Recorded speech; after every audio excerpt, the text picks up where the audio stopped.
And Musser won his first match pretty easily with Burning Emissary kind of chaining off. But he's, this is a different take on Zoo, where before you saw cards like Step Links and some, you saw Night of the Reliquary, Sylvan Library, stuff like that. None of that here. This is just a hyper-aggressive red-green deck in Legacy going against Rug Delver. Well, what I like about its Rug Delver matchup is Rug Delver is kind of predicated, it's like the definition of what I'd call a tempo deck, where it's all its cards are better when you're winning and get a lot worse when you start losing. What I like about Musser's deck is, especially in this matchup, it's playing 18 1-drops. Actually, there are only 7 cards in his deck, because I'm not counting Burning Emissary. There's only 7 cards in his deck that don't cost 1. Okay. So like, he can stop Owen from getting ahead. Even though Owen has, the turn 1 flying Wild Mikado, well, Dan has like the regular kind. Yes, and his is always going to be a 3/3, where Owen's, some things are going to have to go right, not a ton, but it'll be a 3/2. See, Musser's going to play an Arid Mesa, sacrifice that, get a Mountain. We'll see how he's going to start off this game. As we take a look at Turtenwald's deck list here, every time you take a look at a Rug Delver deck, you want to see what the spells are. You find 2 Spell Pierce, 2 Forked Bolt, and a Dismember to go along with 2 Spell Snares, 3 Gataxian Probes, but no Stifles. So Musser playing around a Stifle here. Right. I mean, for a while, about a year ago, there was debate as to whether or not you should be playing Stifle. I kind of felt like the no Stifle camp really fell away. I'd love to talk to Owen about, okay, let's bring back the debate. Let's talk about why. So Owen has more burn spells, I mentioned, right? The other camp was more burn. Yeah, I mean, he has probes. Yeah, he has probes. He has 3 probes, which is a card you don't often see. But information is certainly key in Magic. As he's going to attack with Delver Secrets, play Mr. Rainforest, sacrifice that. Yeah. He's probably thinking, all right, Musser's probably up to like a little burn action. I'm probably going to get Lightning Bolted or some other nonsense on the end step. Yeah, I can't imagine he kept a hand without a 1-drop. His deck, I remember I just went off on this thing where I said his entire deck costs 1. Like, he's got something. This feels like a Burning Emissary hand to me, then. If he doesn't play 1-drop, then he's just Burning Tree. Yeah, that's how Naya Blitz works, right? Yeah, if they didn't play 1-drop, if they kept their 7 and they didn't play a 1-drop, you're like, oh crap, here comes turn 2. Emissary Central, as we're going to see a Ponder here from Turtenwald. We're going to take a look at the top 3. Rug Delver, the old Legacy standby. I kind of thought if Musser was going to bolt here, I would assume he'd bolt in response to the Ponder. He's really flirting with a Daze here. Yeah, he can be hit by a Daze, Spell Pierce. If Turtenwald deems it necessary to force of will this bolt, he could also do that. But he's working with much better information now that the Ponder has resolved. You see, a Daze is actually, I think, what Turtenwald took. Now he's going to play another Delver Secrets. He's so far ahead. He's got 2, and Dan just didn't do. Okay, what did he do? He didn't do anything on turn 1. Okay, what's up, man? Lightning. He's got. You're right. He has 2 Burning Emissaries, but there's no way. There's no way Owen lets this I can't imagine this resolves, no. No, he's got the Daze in hand. It's just like easy. Especially with the Ponder setting it up, Musser is so far behind right now. I think we're going to flip this over. Yeah. Oh, Spell Pierce. Oh, that's pretty good here, right? Yeah. Spell Pierce is going to turn those Delver Secrets into Insectile Aberrations. So now 3/2s on the battlefield there for Turtenwald. And he can start to get his beat down on as he does draw Spell Pierce, which is conveniently blue to remove the Force of Will. Yeah, it's the battle of the green Wild Nikados versus the blue Wild Nikados. And here's not a Wild Nikado just yet, but it's almost there. Oh, it'll get there, yeah. So a little bit of history. So Zoo, many years back, was considered, tier 1 and like a prime contender in Legacy, and then we really saw it fall away. Most of that was due to the printing of Batterskull Stoneforge Mystic, as I recall. That is correct. Because Zoo just has a lot of trouble with that. So Musser's going to say, hey, I'm going to try to cast another Burning Emissary, if that's okay with you, Mr. Turtenwald. Do you mind? And he actually he had 3 copies of Burning Tree in his hand, so I can see why he kept his own. If I knew my opponent was on Rug Delver, I would say no, don't keep ever. But easy mulligan? I mean, I still think so. Like, you can't think that's resolving. Like, how good is Daze against that hand? It's gross. That's really, really good. I can't argue that.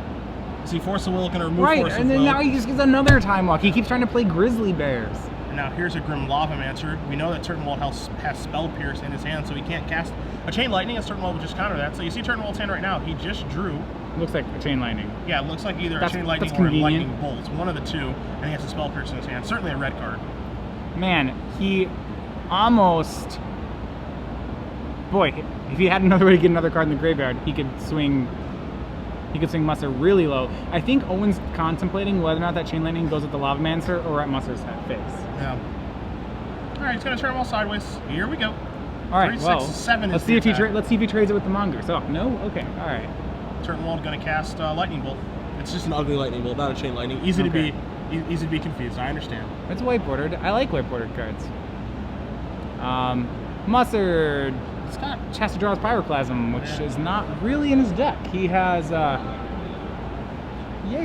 he's got, I can't imagine he has something, he's going to have to pull out something really awesome right now. Yeah, it's going to be difficult. You take a look at his hand right now. You see 2 copies of Wooded Foothills in there. There's also that 3rd Burning Emissary, which he was not able to ever deploy. So he's a 20-land deck, by the way. So, when you look at his hand, I think he has 6 or 7 lands this game. Yeah, I can't imagine a zoo deck has very many lands in it. It's 20 exactly. And he's overloaded on fetch lands. He has, 12 fetches, 8 real lands. So there's Burning Emissary. Trigger's going to happen. Musser going to catch Chain Lightning, going to take care of that Delver Secrets. With the red mana from Owen that, so he's got a green mana floating. Yep. Owen depends whether or not he wants to use it right now. Well, he does have 6 cards in his graveyard. That's so a pretty good reason. Yeah, that dying is going to make it so that there are 7 in there now. So now Mongoose is going to have Threshold. Gonna sacrifice that Wooded Foothills. Still a green mana floating for Musser. You see him searching for a white source. Maybe he has Path Exile. He's mounting an out here. Yep, Plateau. So now he has the option to path. And be able to pay for it. Again, green mana floating from the Burning Emissary. And then has a Taiga available. So does he have the Path Exile? He does. So that's gone. Still can't pay. Still can't play the Spell Pierce. Can Turtenwald? I mean, he can, but he won't. Yeah, feel free. Bye Delver, and that Rogue Delver has no basics. Yep. So Musser still under the gun though, as he has turned that kill spell. As you said, that kill spell on Delver of Secrets has turned Nimble Mongoose into a 3/3. Gonna come in there. Musser not going to block. Gonna go down to 1. Pass the turn back. Confusing why he didn't attack then. Just play the Emissary this turn. Oh, good call. Right. Turn, so many things happened. I forgot that he just played it. Okay, well that would be why he didn't attack. Guess what? He'll be blocking this turn. Actually, Turtenwald just drew a Lightning Bolt. So okay. So the question is, how slow does he roll? Upkeep. Bolt you, and that is going to do it. So Owen Turtenwald is going to win game number 1 with Rug Delver. Dan Musser down a game with the Zoo deck, unable to resolve a Burning Emissary to go absolutely I have to think that this is a great matchup for Dan Musser. Even though he's down a game, he's down a game against a fairly competent pilot, so not exactly fairly competent. You would say fairly competent is the word you would use. Decent. Yeah, you're so modest. But what you have to think is this shows the strength of Rug Delver is that it's able to compete with this all 1-drop deck. It's basically they're on the same game plan of play 1-drops and throw lightning bolts. But that's all Musser's doing, whereas, Owen's taking a break to counter some spells, to brainstorm. Maybe a little manipulation. Right, but normally I think this is great for Musser. He's doing they have the same strategy, but he's more streamlined. He's a more pure deck doing it. So he doesn't care if he gets wastelanded, right? Absolutely not. As we'll take a look at Musser's sideboard here. 3 Red Elemental Blast, an additional Grim Lavaman show with his 2 main deck. That 4th Path Exiles at the sideboard to go along with 3 Pyrostatic Pillars, 2 Searing Blades, 1 Price of Progress, 2 Sulphuric Vortex, and 2 Oblivion Rings. Some things that jump out to me immediately is that additional Price of Progress, that he has his 4th one in his sideboard. Of course, Rug Delver having no non-basics in the deck. I'm not sure that I would am that happy to play Price of Progress in this matchup. Really? I think the matchups, it seems to be all about board presence. It's not just about throwing burn spells at the other person. We saw that Dan had a lot of great 2-drops that game, but the problem was that he just got behind. I think if he can not get behind, it doesn't matter what he's drawing. Okay. I personally would leave in Price just because to me it reads 2 mana deal 4 or 2 mana deal 6, and I think that because Turtenwald does have, but that doesn't affect the board. It doesn't, but I think that Musser's creatures get outclassed because of Tarmogoyf. It basically forces him to have Path Exile to clear the way to be able to get through. So because Tarmogoyf is so important, so you don't think Dan can play the creature battle because Tarmogoyf is Tarmogoyf? I do not think so. If he had 6 ways to be able to kill Tarmogoyf instead of just 4 paths, I think he could. But I think that Price of Progress providing so much reach. Do you want him to board an Oblivion Ring though? I guess that's tough because it's 3 mana against a deck that has Daze and Spell Pierce. No. I think it's I hear 3 mana, so I'm like, oh, that sounds so miserable. Yeah, not to say that Turtenwald's going to leave Spell Pierce in or even Force of Will, but he's definitely going to leave Daze in for how that first game went. So to have Oblivion Ring be pretty good, I think it would be pretty difficult to have happen. Absolutely. Searing Blaze also an option, does kill Insectile Aberration, doesn't kill Nimble Mongoose, probably won't kill Tarmogoyf every time. He could go for Red Blast if he's really worried about killing the Delvers. Yeah, and worried about counter magic as well. I think the one thing that we will agree on is Path Exile and Grim Lavamancer. I like both of those. Okay. Absolutely. Okay, so those are going to come in. We'll take a look at Turtenwald's sideboard again. He is up a game, has a Sulphuric Vortex, has 3 Submerge, 2 Pyroblast, 2 Grapdigger's Cage, Well, you have to think Submerge is going to get used. It's basically, in any matchup where you're playing against Tarmogoyf, Submerge is great. I can't imagine Owen's not using him. I think Rough Tubmal comes in too. The rough half being able to kill potentially Experiment 1. Yeah, I mean, the rough half does kill Emissary, Goblin Guide, and Grim Lavamancer. Yeah. It's probably enough. And sometimes Experiment. Yeah, I kind of like that card. He has 2 of those. And then he has a bunch of singletons in Ancient Grudge, Life in the Loam, Spell Pierce, Sylvan Library, and Vendilion Clicks. Of those, Sylvan Library is the one I like the most. Yeah, it's the one I like the most, and I'm not even sure I like it enough to play it. Yeah. The other ones I don't like. I'm really interested to see how the configurations are going to change after Sideboard, because I don't think that they're going to change a ton. I think they're going to change a little bit, but not like a drastic amount. Do you agree or disagree? Their configurations? I mean, it doesn't seem... They're both still on the same game plan of just really... It's all about, I'd say, the end of... looking at the board at the end of the 3rd turn is going to be really important here. Okay. One player needs to establish dominance right away, and that person gets to be at a huge advantage. Well, that last game was Turtenwald. He established dominance immediately, having a Delver, flipping it, pondering, and then things just got out of control. And when it gets ahead, Rug Delver, it's like impossible to come back. Right, and we saw Musser kept a hand, which it's not draws insane. What was it? It was triple Burning Tree Emissary. But because he was not actually able to resolve the first one, his hand ended up just being a bunch of 2-drops. And it doesn't even matter what the 2-drops are called, they're not resolving. Yeah, just slow out of the gate, not to get it done. So Musser is going to be on the play this game. And Turtenwald, again, if you guys are just joining us, Cedric Phillips and Thiasson here in the booth. We are in New Jersey for the Star City Games Open Series featuring the Invitational, as Musser is going to take at least one mulligan down not to even 6. close. He just looks at it and starts shipping it. Probably some land count issue. If you do want to join us on Twitter at SCG Live, hashtag SCGINVI, round 6 of 16. We'll do 8 today, we'll do 8 tomorrow, and then we'll do 3 more on Sunday to figure out who's going to have their likeness on a token and, hoist a trophy and take home a big check. Big check, too. Yeah, so this round ends up being one of the most important legacy rounds, this legacy block today. Remember, for players who are in top 8 contention, tomorrow goes standard then legacy as well. So if you're in the top 8, the draws happen during legacy, which actually in this sort of tournament really does matter. Agreed. So this is like where the bulk of the legacy happens. Yeah, you have to be. This is the tournament where you have to be incredibly happy with your standard deck. Yeah. The last invitation we did in Atlanta, where we had legacy standard, and legacy top 8, you have to be much more happier with your legacy deck. So right, if you think of it as a sandwich, you have to make the filling isn't as important as like the bread. Are we talking like grilled cheese? No, a double-decker one at the tournament. It switches twice. Well, can't you like double-decker grilled cheese though? You can. In theory, you could triple do it. that. You could do as much as you want. Good. But yeah, okay, sure. So like, the bread is, but the bread's not more important than the cheese and a grilled cheese. So the analogy kind of falls apart. So the bread is not more important than the cheese? Well, a good grilled cheese to me is like what kind of cheese you're using. Okay. I really like bread, but kind of like bread indiscriminately. Whereas if there's a bad cheese, if I was like using blue cheese for a grilled cheese, you're like, oh, that's not really... It doesn't sound very good. No, right? No. But if I said like we're using rye bread or something, you'd be like, oh, not as good, but like still acceptable, right? Okay. I see what you're saying. What's your favorite kind of cheese for a grilled cheese? I usually would just go with like cheddar or American. I know that's really boring, but it's just kind of...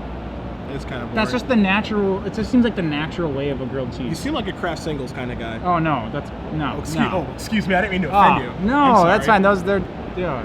Turtenwald's gonna take. You feel gross after you eat those. Turtenwald's gonna take at least one mulligan now. So we're gonna be. Oh, excuse me. He's shuffling Musser's deck. So Musser taking. Yeah. Owen's on 7. Yeah.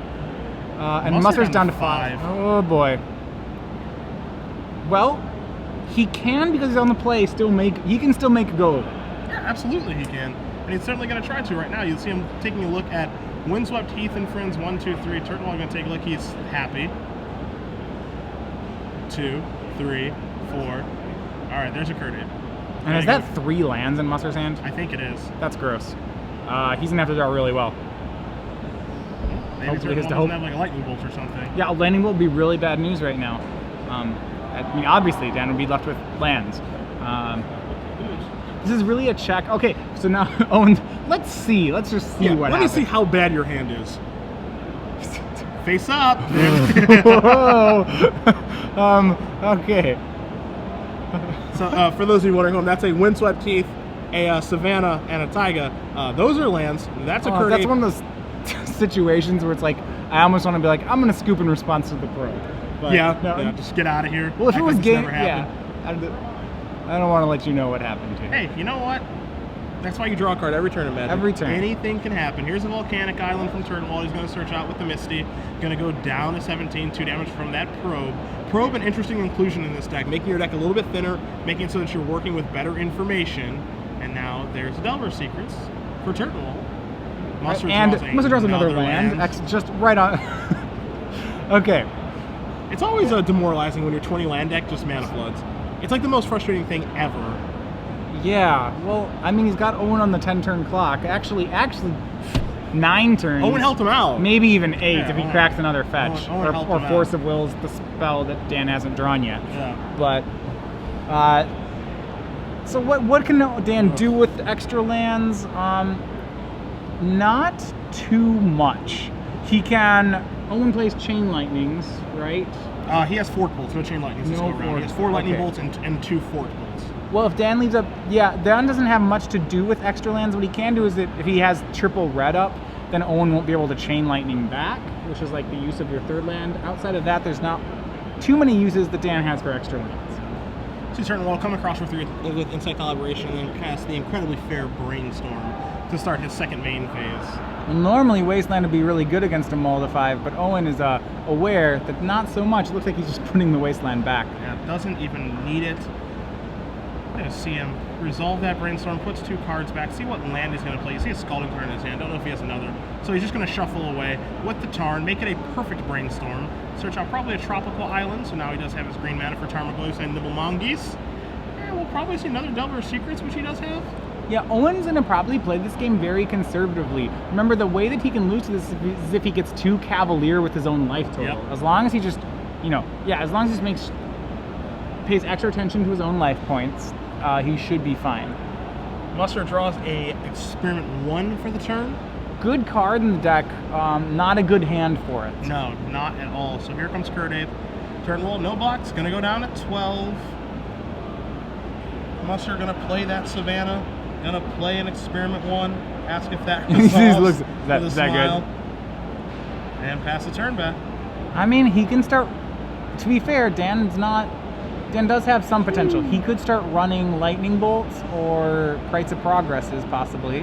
Turtenwald 2 for 2 on blind reveals there with Delver Secrets. Ponder going to go to Turtenwald's hand. He's going to start his turn by resolving Ponder. Make sure he's working with the best information possible. You see a Brainstorm, a Spell Snare, and a Nimble Mongoose. He's going to shuffle those away. Not happy with those. Yeah, I think it seems like he wants another land. That would be resigning himself to only having 2 lands for the rest of the game. Sure. Which the thing is, when you're up so many cards on your opponent, like your chief goal should be to play all those cards that you're up.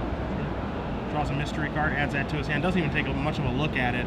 Doesn't really matter what it is. Yeah, just going to reset his deck. You see multiple copies of Brainstorm, another Ponder in his hand as well. Looks like he has a fetch land too. So I'm curious whether Owen's going to race here or whether he may just actually start trading his Delvers.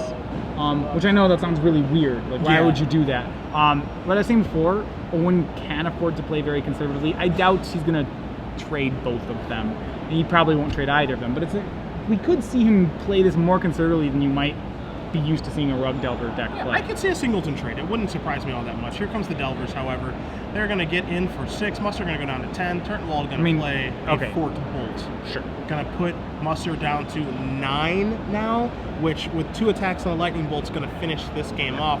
Don't think Turtenwald has a Lightning Bolt yet, but he has a ton of cantrips to be able to find it. Right. The thing is that because that Delver blind flipped, even though Owen, like the way he loses by being too aggressive, his draw is just too good. He doesn't have to care. So Musser's going to untap, he's going to draw, he finds a Chain Lightning, so he does have a way to take care of one of those Insectile Aberrations. Lucky him, try to claw his way back into this game, possibly.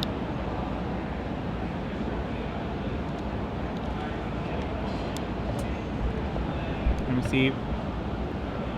He didn't leave up the double red, no.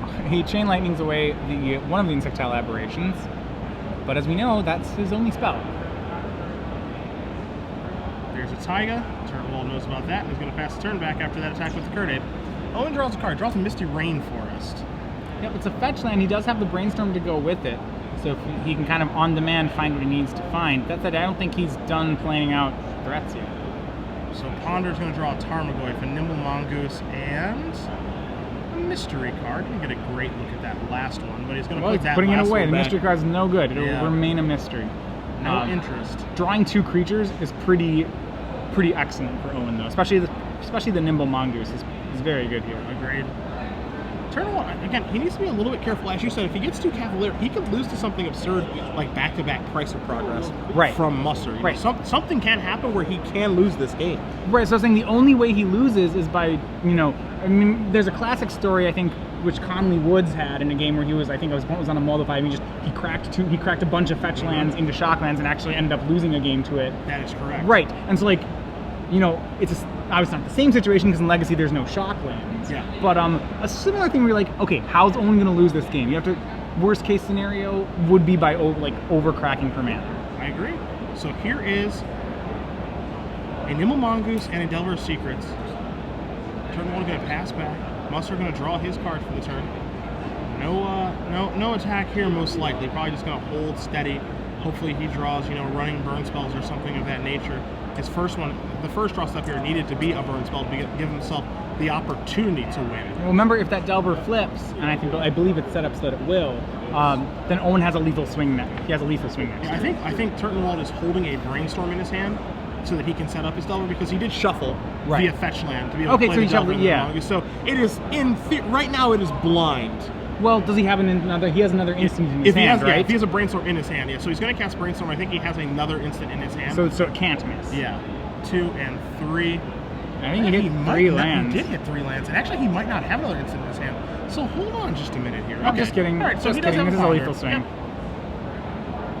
So he's going to flip an Insectile Aberration. He's going to draw that Ponder, which let that flip. He's probably just going to go for it. Yeah, and everybody come on in. And Mr. Musser going to block here. And he does have the kill spell. He's going to cast Lightning Bolt there. Yep, that's Owen's okay with that. Yep. I don't believe Dan has a one-outer to draw to here. I do not think he does either. I'm not sure what he can do to get himself back into this situation. Yeah, none of his cards create card advantage, and he needs 2 cards to deal with 2 cards. So Turtenwald going to play Tarmogoyf. No reason not to. Going to pass the turn back to Musser. Musser's going to untap. Just confirming. He probably can't think of an out. Let's confirm that it wasn't one. Okay, that one didn't work. He draws the Tarmogoyf and just concede the game. So Owen Turtenwald with Rug Delver is going to move on to 6-0. Dan Musser, some unfortunate mulligans, kind of gets ruined by a daze in game number 1. Does lose this match, moves on to 5-1 on the weekend. Zoo, certainly a gamble to play. Doesn't pay off against Turtenwald playing Rug Delver, but we'll see how it does in the rest of our legacy. I feel like Owen dodged a bad matchup. Maybe I'm just off here. Owen did have the advantage of he drew more Wild Mikados than the Wild Mikado mirror. Yeah. He drew a lot of Delvers, and those Delvers flipped. Yes, they certainly did. And then, of course, with Rug Delver, it having flaws.